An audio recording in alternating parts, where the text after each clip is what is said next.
Masih ada satu makul lagi, tapi mata kita tidak bisa kerja sama. Kalau di rumah, kencing apapun nggak pernah. Karena dilatih oleh kita. Cuma ditunjukkan aja, ke sini ya, ke sini. Walaupun butuh waktu. Nah sama murid juga butuh waktu. Mau bisa sampai 2 minggu. Itu cedera. Ya. Ya.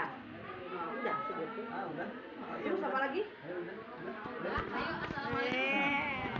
Nomor berapa lagi sekarang? Nomor 1, 2, 4, 5, 4, 3 lagi berarti kan? Sok. Ya nanti jawabannya Ibu Nona. Ibu Nona. Ganti. Izin menjawab pertanyaan pertama dari Miss Rina. Saya ulang lagi ya pertanyaannya. Boleh. Mana? Mana? Paling atas, Neng. Nona Ambon. Nona ya, Nona. Strategi untuk anak yang Call me Nona. Sarena teh ini terus jawabannya. Oh, siap, mantap. Saya ulangi pertanyaannya ya. Strategi untuk anak yang kurang pede. Jadi kalau misalkan jadi gimana sih? Ya. Jadi gini ya, kalau misalkan teh di sini pertanyaannya mungkin kalau untuk apa tadi teh anak maju ke depan gitu. Ini untuk anak kelas bawah atau kelas atas?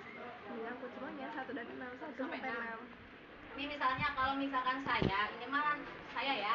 Kalau misalkan mau ngasih pertanyaan. Contoh misalkan 2 tambah 5, ada yang tahu nggak anak-anak? Nggak tahu, misalkan. Terus ada Bu, siapa yang berani ke depan?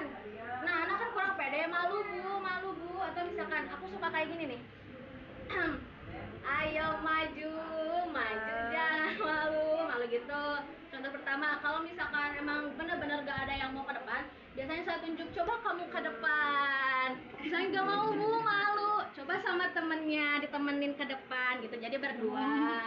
Nah kalau misalkan udah berani ke depan, saya kasih apa? Plus. Jadi kalau misalkan anak udah berani ke depan, terus mau jawabannya salah ataupun benar, kita kasih plus gitu. Misalkan tepuk tangan dulu teman-teman, tepuk tangan. Nah gitu. Selanjutnya bisa di game dulu, misalkan. Misalkan kayak tebak-tebakan nih. Misalkan saya ngasih pertanyaan di board, terus saya si anak nggak ada yang mau maju. Saya gini aja. Kita tebak-tebakan yuk atau kita ngadain permainan dulu yuk. Nah kalau misalkan ada yang kalah harus menjawab pertanyaan yang ada di depan gitu. Nah iya kalau misalkan udah benar, beri dorongan dan pujian. Misalnya kalau gak mau terus-terusan